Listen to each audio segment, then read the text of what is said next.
Inicia a 105ª sessão ordinária presencial de julgamento dessa segunda Câmara, hoje, 25 de abril de 2024.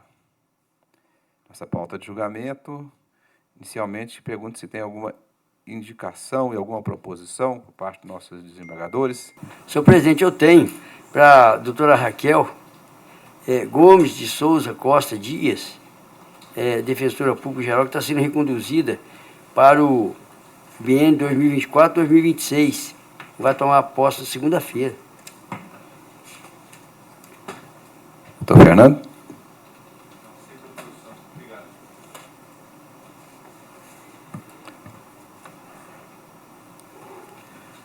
Doutor Jadir está nos ouvindo, porque tem um processo, esse embargo de declaração, é o processo 654-23 de 2023. Eu sou relator, embargante o Ministério Público, embargado Fábio Marques de Almeida e Michel Lima Elpes. Defensor público Wilson Alac Rocha.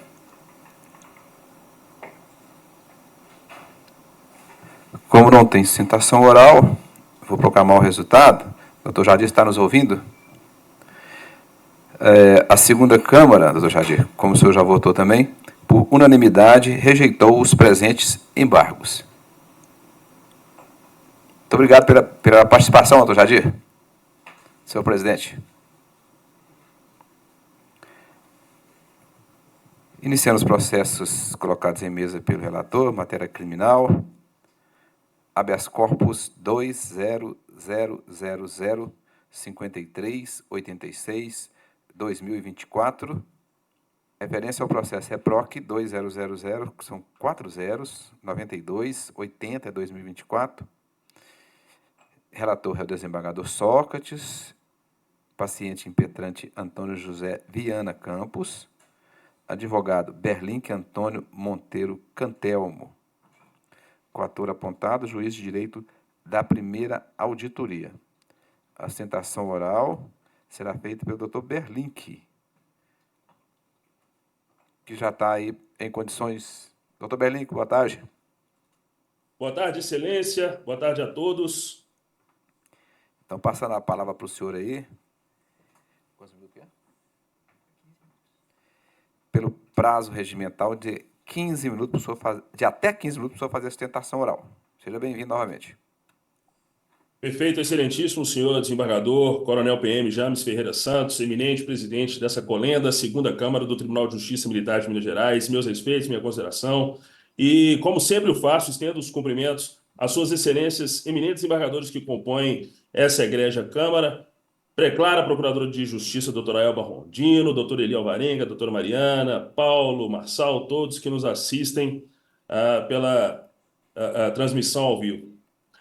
Excelências, trata-se de habeas corpus impetrado em favor do ora paciente. A questão, de certa forma, com relação à perspectiva técnico-jurídica, ela é um tanto quanto simples nesse sentido e explicamos por quê. Embora toda a roupagem, todo o background de gravidade da circunstância, nós não tergiversamos efetivamente toda a circunstância que, embora não possa ser atribuída à hora paciente, traz consigo, sim, uma conotação, uma roupagem de extrema gravidade em razão do efetivo furto de determinadas armas num quartel da Polícia Militar de Minas Gerais, em Muzambinho.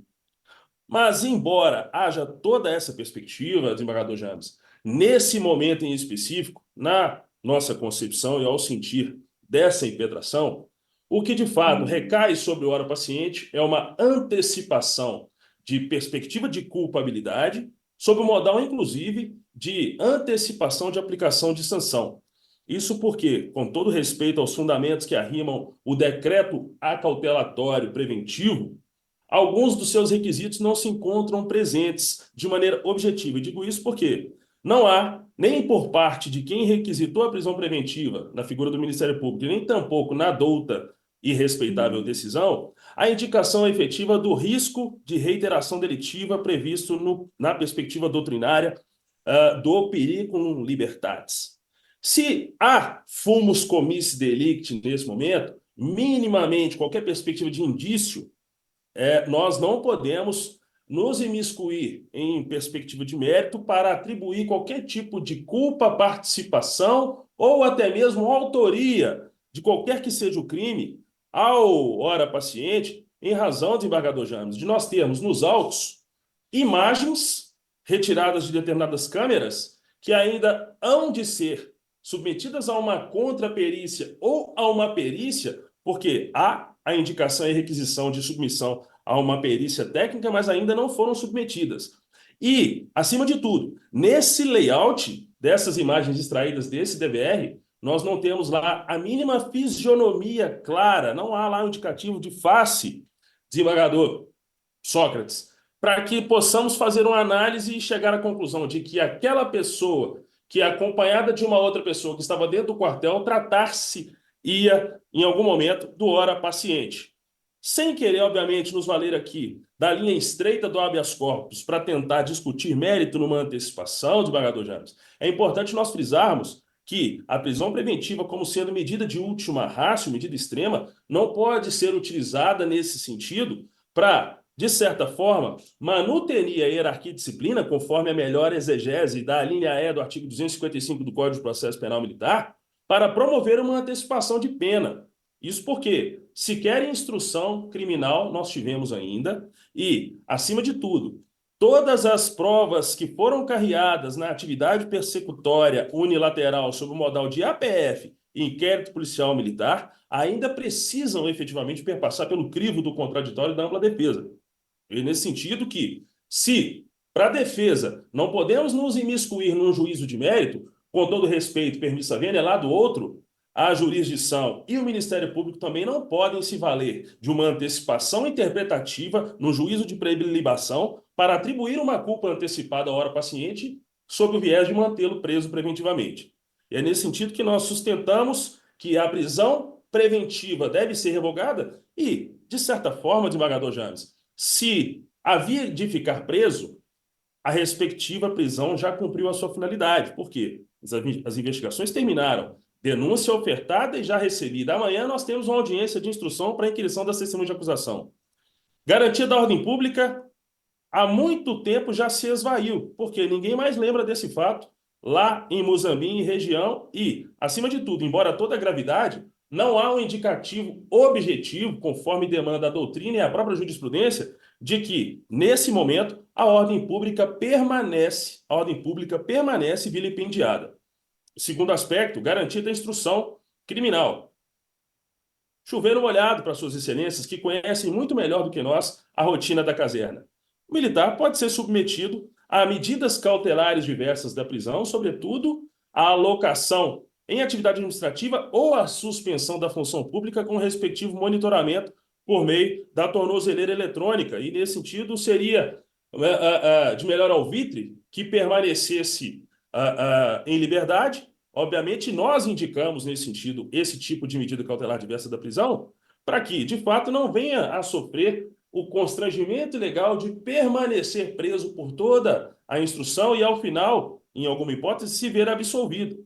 E, lá do outro, excelências, é importante frisarmos que, até hoje, ele se encontra preso em Betim, em um dos nossos manejos, com relação a isso, é a sua transferência para a unidade militar prisional mais próxima da residência. Mas esse é um pedido subsidiário, que, obviamente, foi arrimado, mas nós estamos aqui para, de certa forma, sustentar que a revogação da medida cautelar de prisão preventiva nesse momento se torna desproporcional, desarrazoada e não atende aos requisitos efetivos da adequação, acima de tudo, por carecer de fundamentação idônea com relação à indicação objetiva do risco de reiteração delitiva e do perigo libertatis. E, acima de tudo, o militar não traz consigo nenhum antecedente criminal que possa, de certa forma, se subsumir num indicativo próprio de que vai voltar a delinquir em algum momento.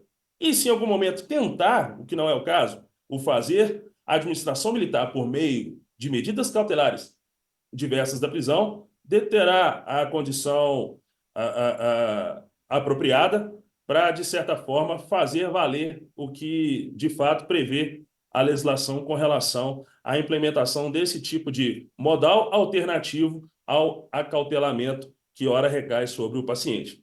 Afora toda essa questão, é importante frisarmos também, excelências, que toda essa circunstância que recai sobre o ora paciente advém de decisões reiteradas de juízo incompetente para tal. Por quê? Porque só está preso preventivamente através da determinação de cumprimento de busca e apreensão exarada através de decisão do juízo comum em crime militar. E aqui, nesse caso, a circunstância não comporta a aplicação da teoria do juízo aparente. Do contrário, comporta a aplicação efetiva do critério e do princípio da especialidade. Se é crime militar, quem detém autonomia para, de fato, dirimir a questão afeta, inclusive, a prisão preventiva e a busca e apreensão, é a justiça castrense. E é nesses termos que nós sustentamos também seja reconhecida a nulidade, inclusive, de toda e qualquer diligência que tenha sido levada a efeito e que culminou, obviamente, na prisão preventiva do ora paciente, através de decisões exaradas pelo juízo comum. Dessa forma, sem me delongar, sendo muito objetivo, desembargador James, agradeço às suas excelências por estar podendo fazer essa sustentação por videoconferência, porque eu estou aqui aguardando para entrar na sessão do Tribunal de Justiça de Santa Catarina. E nesse sentido também já peço desculpas, desembargador James, porque eu vou pedir à doutora Mariana para fazer às vezes, para ouvir o resultado. Não quero ser deselegante, mas eu já preciso entrar em outra sessão, se sua excelência assim me permitir. Agradeço mais uma vez e reiterando todas as nossas fundamentações com relação à necessidade, a primeira, da revogação da prisão preventiva, sem prejuízo da implementação de medidas cautelares diversas da prisão. Muito obrigado, excelências.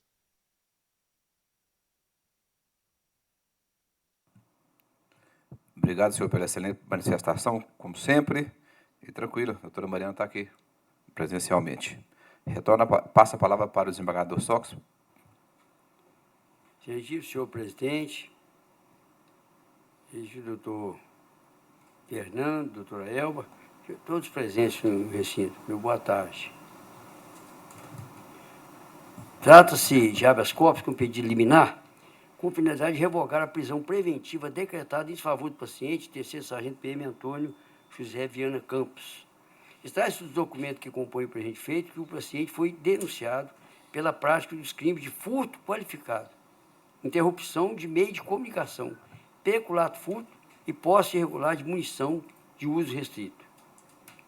O senhor está lembrado daquele caso lá de, acho que é Matosinhos, parece. Acho que é Matosinhos. Consta a denúncia que o paciente adentrou o local, dispensou o acendimento das luzes, dirigiu-se até a tomada de energia elétrica do aparelho 190, desligando serviço telefônico e indo a seguir diretamente até o local onde estavam as chaves da intendência. Pegou o molho de chaves e abriu, mediante destreza, o cadeado correspondente a cada chave, acertando de pronto o ângulo específico e único que a chave do cofre deve ser inserida na fechadura para poder abri-lo. A seguir, o acusado subtrai todos os armamentos, munições e outros equipamentos, repassando-os para o comparsa, que os coloca em uma sacola. O auto de prisão em flagrante, de portaria número tal, do 43º Batalhão, demonstra que a ação delituosa foi registrada por uma câmera de segurança instalada na sala que dá acesso à intendência. Através das imagens, as testemunhas André Luiz Sandi, José Roberto Almeida e Valdir Nogueira apontaram a possibilidade, pela compleição física e demonstração de conhecimento da rotina do quartel, de um dos autores ser o sargento PM Antônio José Viana Campos. A administração militar compartilhou as informações com a Polícia Civil e o delegado de polícia requeriu a expedição de 2 mandados de busca e apreensão, um na residência do paciente e outro na oficina de morte de propriedade de sua esposa. Durante o cumprimento dos mandados de busca e apreensão, foram localizados e apreendidos os seguintes materiais: um aparelho de DVR, um CPU que estava ligado no DVR, uma câmera para filmagem, uma mochila, 7 munições CDB, um couro de tecido, 2 pendrives SanDisk na cor vermelha, um sem marca na cor rosa e um adaptador de memória SanDisk, um HD interno, 2 molhos de chave com 7 chaves pequenas, 2 molhos de chave com várias chaves, uma folha de cheque preenchida no valor de R$ 7.000, a quantia de R$ 664 em dinheiro, cédulas, a quantia de R$ 174 em cédulas, uma calça de moletom preta, um balaclava, 2 pares de luvas, é muito material, 2 pares de luvas cirúrgicas, um boné preto, uma sacola plástica azul, um iPhone vermelho com chip, um iPhone preto com chip, um aparelho de telefone celular Samsung em mau estado de conservação com chip vivo, 3 aparelhos de telefone celular Samsung, números tais, um aparelho de telefone celular Samsung modelo tal, de cor azul, 2 controles de portão, um tetra-chave, um par de tênis Mizuno, um tênis Mizuno, uma blusa preta, 23 munições calibre 38, 2 munições CBC 762, 20 munições calibre 40, 73 cápsulas deflagradas calibre .40, 14 cápsulas deflagradas calibre 7.62, 33 cápsulas deflagradas calibre 37, .37, não sabia que tinha, mas está aqui, .37. Uma cápsula deflagrada calibre 32, uma cápsula deflagrada calibre 380, 20 cápsulas deflagradas calibre 36, 6 cápsulas deflagradas calibre 12, um carregador de munição, .40, 7 colmeias para acondicionar munições, uma caixa de papelão de munição, .40, uma maleta pequena na cor preta e uma caixa de papelão na cor azul. Todo esse metal foi apreendido após o mandado de busca. Os materiais apreendidos foram relacionados ao REDS. A prisão em flagrante militar ao paciente foi decretada. O auto de prisão em flagrante foi distribuído à primeira auditoria. O Ministério Público opinou pela conversão da prisão em flagrante em preventiva, nos termos do 255, a linha A e E, do Código de Processo Penal Militar. A audiência de custódia foi realizada no dia 9. Na ocasião, a representante do Ministério Público reiterou a manifestação no evento 17. A defesa requeriu o relaxamento da prisão em flagrante com base no 247, parágrafo 2º do CPPM e a reaproximação familiar do paciente, que se encontra a mais de 400 quilômetros de seu domicílio. Requeriu também a nulidade do mandado de busca e apreensão em caso de decretação da prisão preventiva, que seja aplicada medidas cautelares diversas da prisão. O ministro do Juiz de Direito da primeira auditoria converteu a prisão em flagrante do terceiro sargento Antônio José Viana Campos em prisão preventiva, nos termos do artigo 254, alíneas A e B, combinado com 255, A, E, A, C e E, do CPPM. Considerando os fundamentos do juiz de primeiro grau, considerando que, em uma análise preliminar comprovada, está a ocorrência do fato, e suficientes são os indícios de autoria, nos termos das alíneas A e B do artigo 254. Considerando que as circunstâncias em que os fatos em tese teriam ocorrido, considerando também que o autuado foi flagrado praticando em tese os delitos de furto, posse ilegal de arma de fogo, de uso irrestrito, ao que tudo indica, valendo-se da facilidade do cargo e utilizando-se do conhecimento que só os militares da unidade têm nas rotinas do trabalho e na segurança do batalhão, com indício de ter subtraído arma e outros materiais que pertenciam à carga patrimonial da Polícia Militar. A postura do autuado demonstra que ele continua propenso à prática delituosa e sua liberdade, neste momento, coloca em risco a ordem pública, uma vez que deveria zelar pelo bom funcionamento do serviço e não concorrer para a prática do furto de materiais importantes para o uso operacional da Polícia Militar no policiamento sensível em prol da sociedade em geral. Demonstrado está também a sua periculosidade, dada a existência de indícios veementes de envolvimento do autuado com fatos graves que restaram comprovados. Ele se torna perigoso na relação funcional para com a Polícia Militar e para com a sociedade como agente público que é. Considerando que a liberdade do autuado, neste momento, acarretaria grave ameaça à manutenção das normas militares, especialmente no tocante à preservação da hierarquia e disciplina militares, bem como poderia difundir entre os demais componentes da corporação a descrença nos valores militares. Nesse contexto, inicialmente rejeito a alegação do impetrante de incompetência do juízo da comarca de Muzambinho para a expedição do mandado de busca e apreensão. Ora, não há no ordenamento jurídico nenhuma norma que impeça a justiça estadual. Isso aqui vem, parte disso aqui também está no parecer da eminente procuradora, da qual extraiu algumas colocações aqui. Não há no ordenamento jurídico nenhuma norma que impeça a Justiça Estatal de realizar pedidos de diligência pré-processuais que envolvam policiais militares.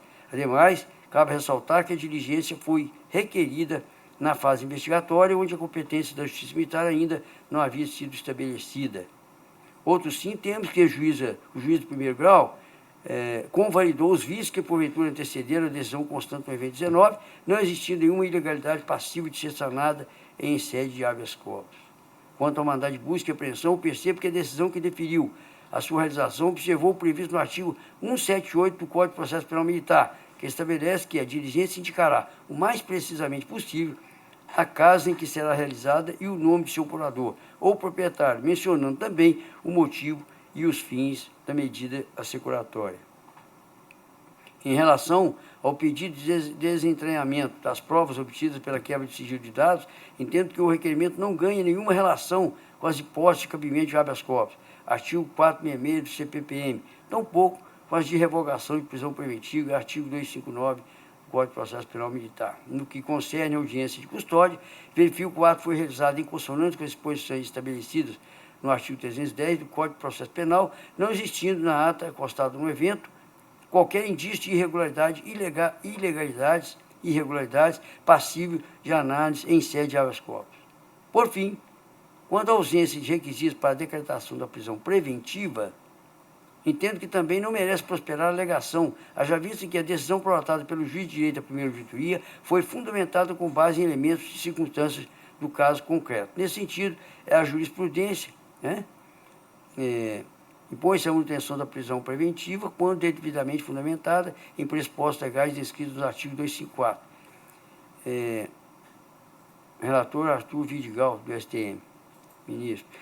Não caracteriza constrangimento ilegal a manutenção da segregação se a decisão que decretou a prisão preventiva do paciente encontra-se devidamente fundamentada. E segue aí, tem outras aqui que eu cito também. Tem aqui do Tribunal de Justiça do Estado, desembargador Cássio Salomé, caminha no mesmo sentido. Então, senhores, pelo exposto, não vislumbra ilegalidade ou abuso de poder na manutenção da segregação cautelar do paciente, motivo pelo qual denego a ordem requerida. É como voto. Novo relator, denega a ordem. Desembargador Fernando Armando. Eu acompanho integralmente, presidente. Eu também acompanho. Então, por unanimidade, a segunda Câmara denegou a ordem requerida. Obrigado.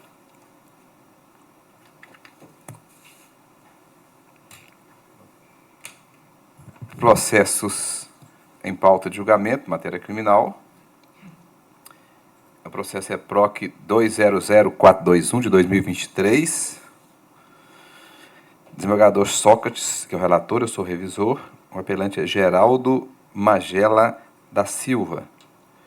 Advogados Berlink e outros, e a advogada inscrita para sustentação oral é a doutora Mariana Paula de Oliveira Félix. Que caso o desembargador Sócrates concorde, ela já pode começar, né, desembargador Sócrates? Pode sim. Para sustentação pelo prazo de até 20 minutos, doutora.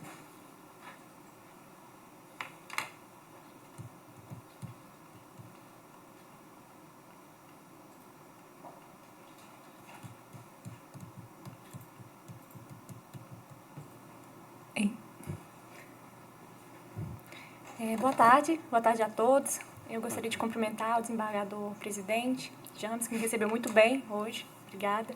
Desembargador Sócrates, desembargador Fernando,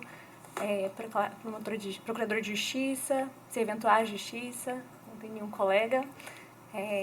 O caso em comendo trata-se de uma apelação, né, em que o ora apelante ele restou condenado a 8 meses de detenção pelo suposto cometimento do crime do artigo 166 do Código Penal Militar. Apesar de termos colocado questão preliminar, né, em nossa apelação, eu gostaria de me ater ao que eu entendo como sendo o ponto nevrálgico aqui desse caso, que seria no tocante ao mérito. Então, eu peço licença para ultrapassar a preliminar nesse aspecto. Excelências, esse caso ele pautou única e exclusivamente em provas colhidas em sede de inquérito. Em nenhum momento da ação penal foram produzidas provas e sequer ouvido qualquer tipo de testemunha. Não sei se por algum erro ou um descuido do Ministério Público, o que dá a entender pela denúncia, porque ao final eles colocam, né, ouvidas as testemunhas abaixo arroladas, mas não tem nenhuma testemunha arrolada.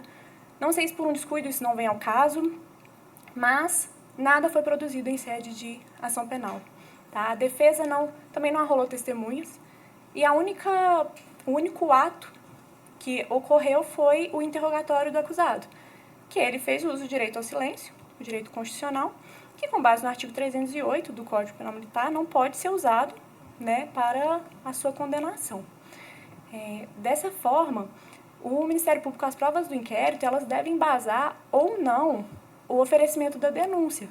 Porém, durante a ação penal é necessário trazer aos autos outras provas, outras testemunhas, de forma a fazer valer o contraditório e ampla defesa, que efetivamente não aconteceu em sede de inquérito.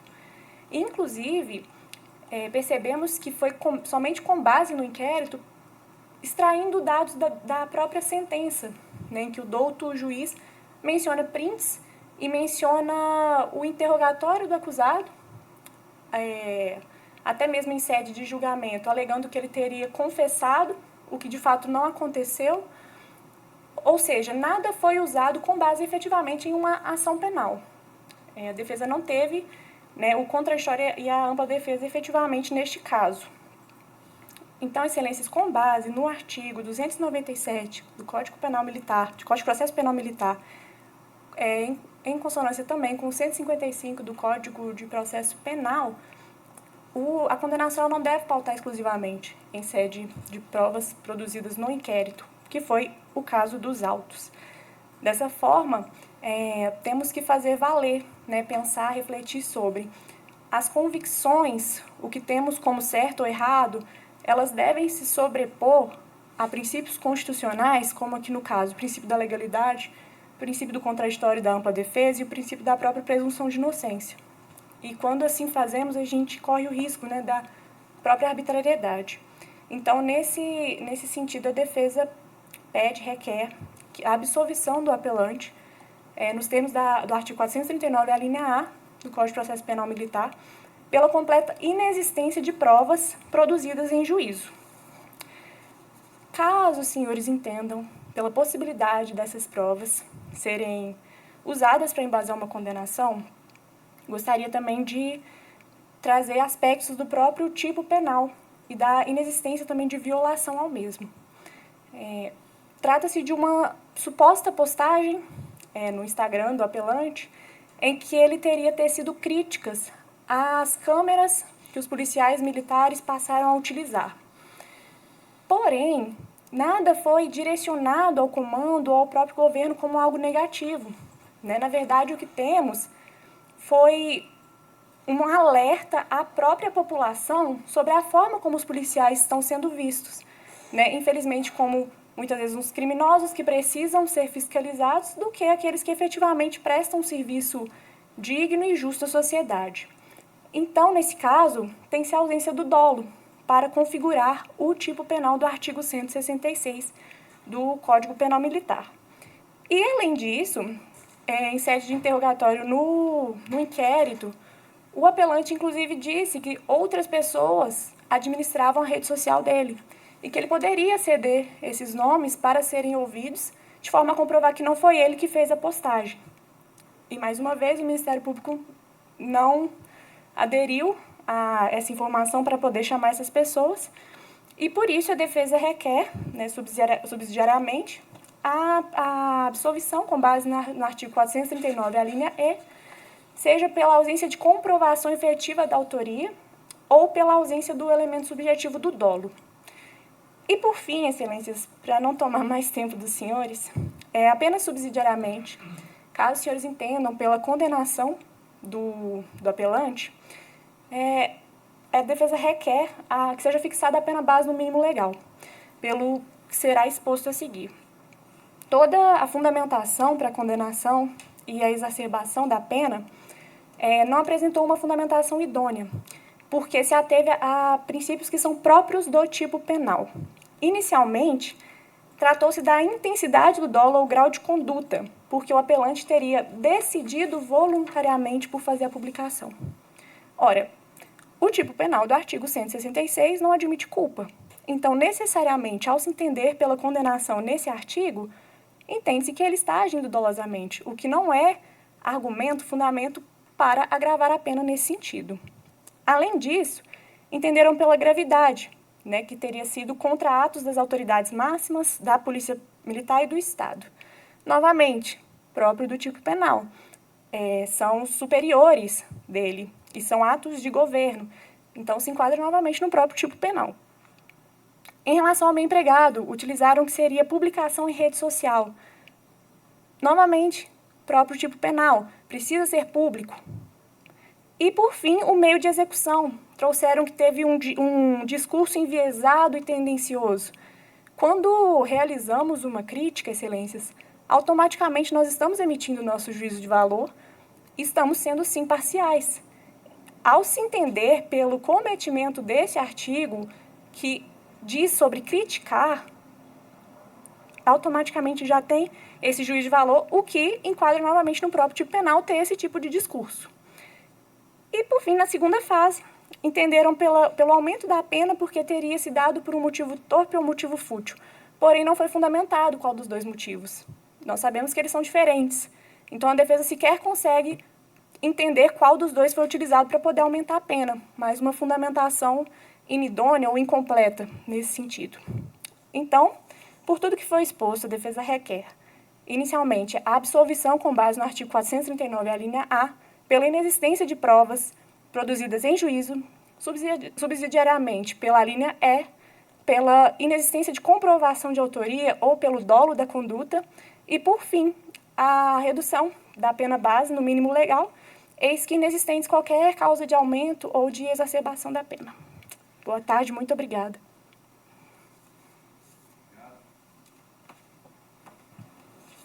Muito obrigado, doutora Mariana. Parabéns pela excelente manifestação. Eu volto sempre. Eu retorno a palavra aí para o desembargador Sócrates. Da mesma forma, senhor presidente, eu cumprimento a doutora Mariana pela defesa na tribuna. Vamos ao voto. Recebo o recurso de apelação porque presente os pressupostos que rege a sua admissibilidade. Preliminar, ilicitude da prova. A defesa do apelante suscitou questão prejudicial de mérito consubstanciada na ilicitude da prova utilizada para embasar a condenação do apelante. No entanto, razão não lhe assiste. O artigo 504 do Código de Processo Penal Militar define o momento para a arguição de nulidades. O artigo 504, as nulidades deverão ser arguídas. Letra A, as da instrução do processo no prazo para apresentação das alegações escritas. E as ocorridas depois do prazo das alegações escritas, na fase do julgamento ou nas razões de recurso. Em caso, verifique-se que a defesa do apelante, em momento algum da instrução processual, questionou a autenticidade ou a validade da referida prova. Inclusive, na fase do 427 do Código de Processo Penal Militar, manifestou-se pela ausência de requerimentos e pugnou pelo prosseguimento do feito. Isto consta no evento 28. Desta forma, entendo que a questão foi alcançada pela preclusão temporal, haja visto que, tendo a defesa a oportunidade de se manifestar, não o fez. Aí eu trago jurisprudência a respeito, que não há como reconhecer a legalidade de nulidade do depoimento especial da vítima, visto que a defesa do acusado não se surgiu no momento oportuno em relação ao formato. E continua. Esse aqui é o ministro Reinaldo Soares Fonseca, de quinta turma. Também tem uma outra aqui, do mesmo relator, Reinaldo Soares da Fonseca, constatando que o pedido da defesa foi formulado não apenas fora do prazo legal, mas também depois de já exercida referida faculdade processual, que é o caso, verifique-se a ocorrência da preclusão temporal, bem como da consumativa, o que revela o exaurimento do momento processual. Por tais razões, rejeita a preliminar de licitude da prova. Senhor presidente, estou rejeitando a preliminar. Também rejeito, acompanho. Também rejeito, passado por essa preliminar. No mérito, senhores, melhor sorte também não assiste ao apelante. O oportuno registrar que, apesar do apelante ter feito uso de seu direito ao silêncio ao ser interrogado em juízo, verifica-se que ele admitiu, em sede de inquérito policial militar, de portaria tal, que as postagens públicas em seu perfil eram realizadas com a sua autorização. Aí vamos dizer o que ele disse.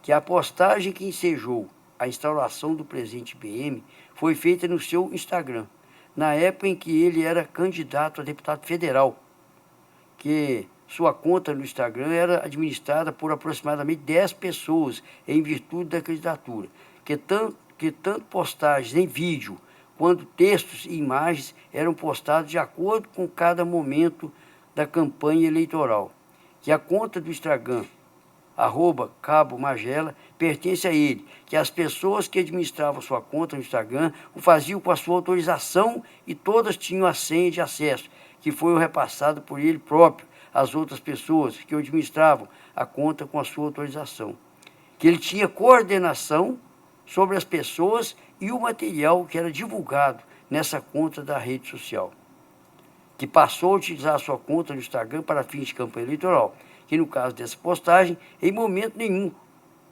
no caso da postagem em si, em momento nenhum houve crítica a ato do comando da PMMG e que somente fez um alerta à população com relação aos valores da sociedade atual, que valoriza menos um policial do que um bandido em algumas ocasiões, que inclusive, após essa postagem, ele teceu diversas discussões, onde ele diz que se faz questão de filmar a ação policial e não se filma um professor na sala de aula, por exemplo, porque a sociedade confia mais no professor do que no policial. E isso precisa ser revisto de acordo com a proposta que ele fazia a respeito desse assunto. Tem o evento Q1, na página 1112. Desta forma, senhores, não temos que o conteúdo da mensagem publicada na conta de uma rede social, Instagram, pertencente ao apelante, é suficiente para a manutenção do decreto condenatório, pois não deixa dúvida de que ele criticou publicamente ato do governador do Estado de Minas Gerais e do comandante-geral da Polícia Militar. Assim, as teses defensivas de absolvição por inexistência do fato ou ausência de prova de sua existência, ou ainda ausência de dolo, não merece prosperar. Por fim, a defesa apresentou pedido alternativo de aplicação da pena em seu mínimo legal. Ora, temos que a pena base foi estabelecida acima do mínimo legal, ou seja, 6 meses de detenção, com base nos seguintes fundamentos: intensidade do dolo ou grau de culpa. O próprio militar, quando interrogado, relatou que estava assessorado por equipe que se encontra em período de eleição. Mesmo assim, decidiu voluntariamente por proceder com a divulgação do conteúdo de cunho altamente capcioso, o que demonstra intensa determinação no desígnio de atentar contra os pilares. Gravidade do crime praticado se confirma diante da constatação que o acusado criticou o ato das autoridades máximas do Estado e do governo, do Estado de Minas Gerais e do governo do Estado. Meio empregado, publicação em rede social, com potencialidade de atingir grande número de pessoas, extrapolando até mesmo o meio militar, porque desabou na imagem da Polícia Militar do Estado de Minas Gerais e do governo do Estado, inclusive no âmbito da sociedade civil, em razão da notoriedade dos cargos. O modo de execução é de se observar que o acusado proferiu um discurso enviesado, tendencioso, bem como realizando comparações de um equipamento sério, importante e necessário, a tornozeleiras eletrônicas usadas por nós, o que exacerbou e muito a conduta média do tipo penal. Nessa esteira, entendo que a razão assiste parcialmente à defesa, pois os fundamentos utilizados na análise da circunstância judicial da gravidade do crime praticado é inerente ao tipo penal previsto no artigo 66, motivo pelo redimensiono a pena base para 5 meses de detenção. Na segunda fase da dosimetria da pena, no tocante à alegação de ausência de fundamentação concreta em relação à aplicação da agravante prevista na linha A do inciso 2 de 70, motivo fútil ou torpe, entendo que, ao contrário do que afirma a defesa do operante, houve fundamentação válida e suficiente a amparar o agravamento procedido. Vejamos, na segunda fase da dosimetria da pena, foi constatado agravante no artigo 70, inciso 2 do Código Penal Militar, devendo a pena ser levada no quanto de 1/3, na forma do artigo 73 do Código Penal Militar. Tal aumento se justifica uma vez que as críticas foram proferidas sem que tivesse qualquer conhecimento técnico e com a finalidade de arrebanhar adeptos dentro da corporação e, assintosamente, provocar discórdia, insubmissão e agitar ânimos contra a administração militar, os comandos e os superiores hierárquicos em geral. Dessa forma, inexistindo qualquer atenuante a ser considerada, fica a pena média fixada em 8 meses de detenção. No entanto, senhores, reduz a fração de agravamento aplicada pelo juízo, a COR, de 1/3 para 1/5, nos moldes estabelecidos no artigo 73 do Código Penal Militar, motivo pelo qual fixa a pena provisória em 6 meses de detenção, a qual torna definitiva em face da ausência de causas especiais de aumento ou diminuição. Por fim, apesar de não ter sido pedido pela defesa, de ofício eu estou reformando ainda a sentença primeira para conceder o benefício da suspensão condicional em face da ausência de impedimento legal. Por tais razões, senhores, estou dando provimento parcial para a gente apelo, apenas para reformar o quanto da pena aplicado para 6 meses de detenção e conceder o benefício do subsídio. É com voto, presidente.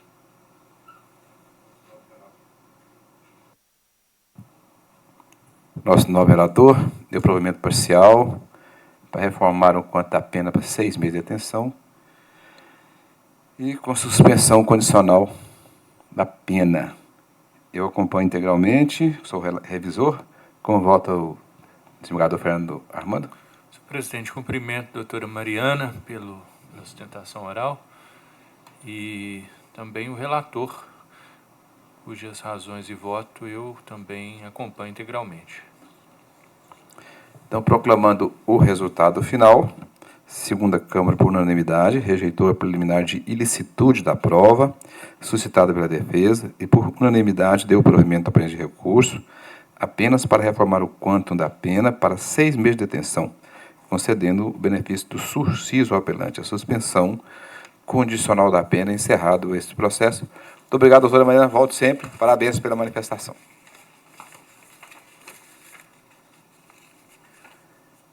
Nós temos agora o agravo de execução penal, processo REPROC 2001590 de 2023. Eu sou relator do desembargador Sócrates, agravante Ministério Público. Já não tem sustentação, podemos fazer a proclamação. Qual que é o processo? Perdi. É o 2001590. Ah, 1590. Eu tenho o resultado aqui, todos nós já voltamos, se eu quiser. Não, pode ficar à vontade, presidente. A segunda Câmara, por unanimidade, deu provimento ao recurso do Ministério Público para reformar a decisão que concedeu o indulto natalino ao cabo PM André Luiz Barroso Milagres, por unanimidade. O próximo processo é o 2000534, de 2022. Eu sou o relator, revisor doutor Fernando Armando, apelante Cleines Pinto de Oliveira, defensora pública, que foi uma dificuldade para arrumar uma defensora pública para ele, a doutora Ana Luísa Toledo Alves, apelado do Ministério Público. Vou colocar esse processo aqui.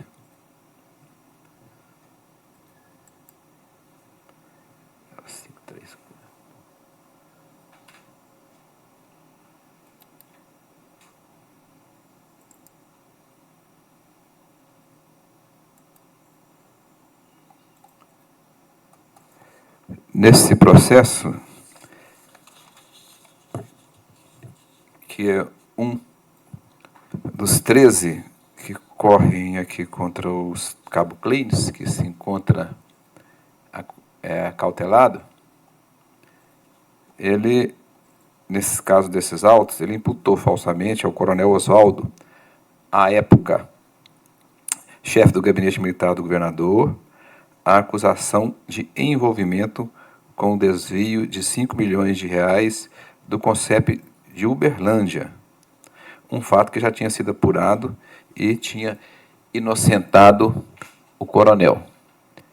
E, para esse processo, que está sem sustentação, vou proclamar, vou passar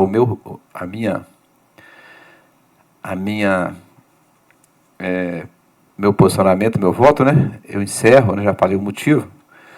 Por todas essas razões expostas, afasto as 4 prejudiciais de mérito arguídas pela douta Defensoria Pública e, no mérito, nego provimento ao recurso para manter incólume a respeitável sentença de primeiro grau, que condenou o cabo reformado Cleines Pinto de Oliveira a uma pena de 1 ano e 4 meses de detenção pelo crime do artigo 214, calúnia, combinado com o artigo 70, inciso 2, a linha A, e a uma pena de 6 meses de detenção pelo crime do artigo 215, difamação, todos do CPM, totalizando, por força do 79 do mesmo Código, em 1 ano e 10 meses de detenção, a ser cumprida em regime semiabertos, nos termos do artigo 33, parágrafo 1º, a linha B, do Código Penal Comum. Esse é meu voto, como vota o desembargador Fernando Armando. Senhor presidente, eu vou pedir vista dos autos para melhor analisar essa questão da dosimetria da pena. Ok, vista concedida ao nosso revisor, desembargador Fernando Armando Ribeiro. O próximo processo, por retirar de pauta, por retirar de pauta, novamente aí o processo 000657 de 2019. Desembargador Soca, relator, eu sou o revisor, foi tirado de pauta aqui a pedido da defesa.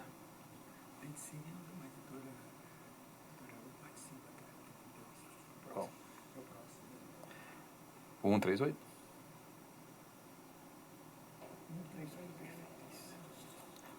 Ok. Em matéria civil, mas com a participação da doutora Elba Rondino, tendo em vista a especialidade, o processo é PROC 2000-138-2023, é uma apelação civil, apelante Eduardo de Andrade Lopes, advogada Daniele Cristina Corrêa Nogueira Santana e apelado o Estado de Minas Gerais. O interessado, o Ministério Público de Minas Gerais. O Coronel Sox tem condições de falar sobre ele?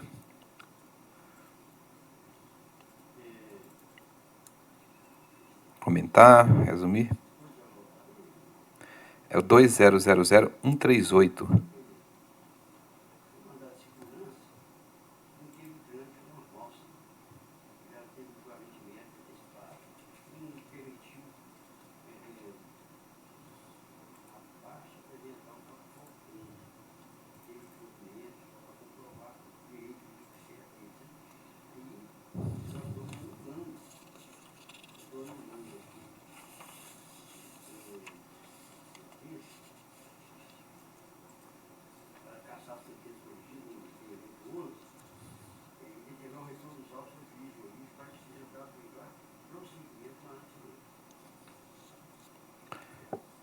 Já foi por todos votado.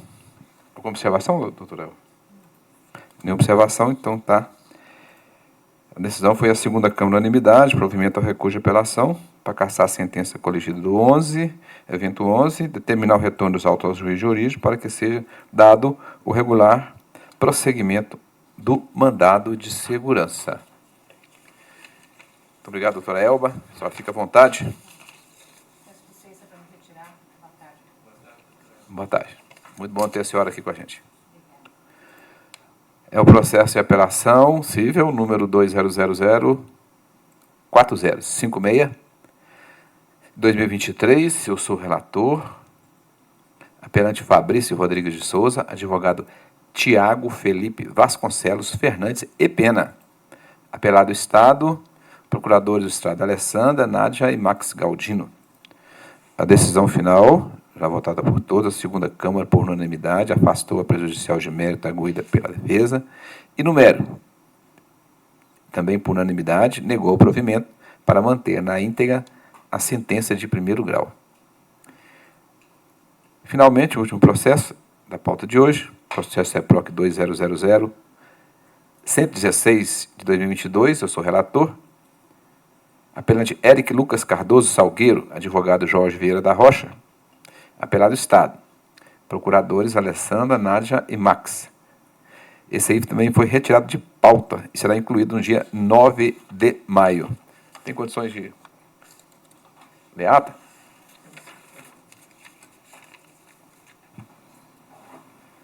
Ata da 105ª Sessão Ordinária Presencial de Julgamento da Segunda Câmara, realizado no dia 25 de abril de 2024.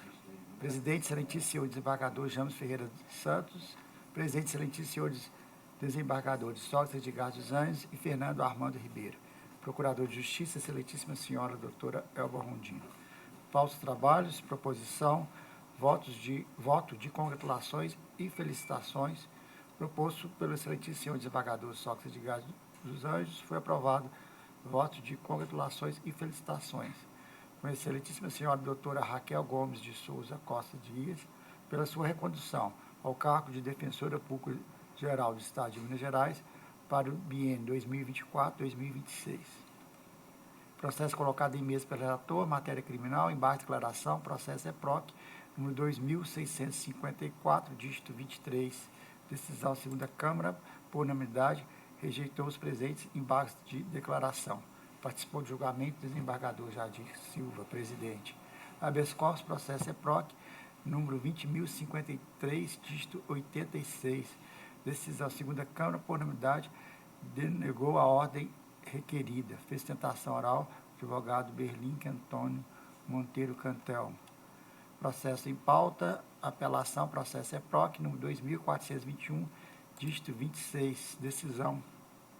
A segunda Câmara, por unanimidade, rejeitou a preliminar de ilicitude da prova, suscitada pela defesa, e no mérito, também a unanimidade, deu provimento ao presente recurso apenas para reformar o quanto da pena aplicada para 6 meses de detenção, concedendo o benefício da suspensão condicional da pena ao apelante. Fez tentação oral, advogada Mariana Paula de Oliveira Félix. Agravo de execução penal, processo EPROC 200.590, dígito 48, decisão segunda Câmara, por unanimidade, deu provimento ao recurso interposto pelo Ministério Público para reformar a decisão que concedeu indulto natalino ao cabo PM André Luiz Barroso Milagres. Apelação, processo EPROC, número 2.534, dígito 08, foi concedida vista ao excelentíssimo senhor desembargador Fernando Armando Ribeiro. Apelação, processo EPROC 657, dígito 48, adiado julgamento, a pedido de defesa, processo convocado para a sessão do dia 9 de maio de 2024. Matéria civil, apelação, processo EPROC, número 2138, dígito 91, decisão, segunda Câmara, por unanimidade, deu provimento de recurso de apelação para cassar a sentença coligida no evento 11 e determinar o retorno dos autos ao juiz de origem para que seja dada o regular prosseguimento do mandato de segurança. Apelação, processo EPROC 20.056, dígito 60, decisão segunda Câmara, por unanimidade, afastou a prejudicial de mérito, arguida pela defesa, e no mérito também por unanimidade, negou o provimento para manter na íntegra a sentença de primeiro grau. Nada mais havendo, foi encerrada a sessão. Alguma observação? Gente, eu tenho um... Ok.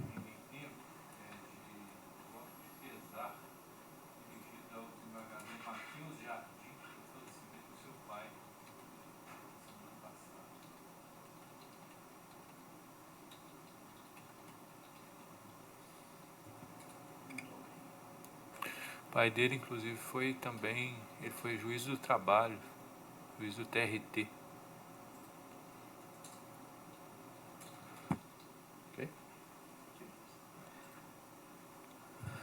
Ok. Encerrada a sessão, então.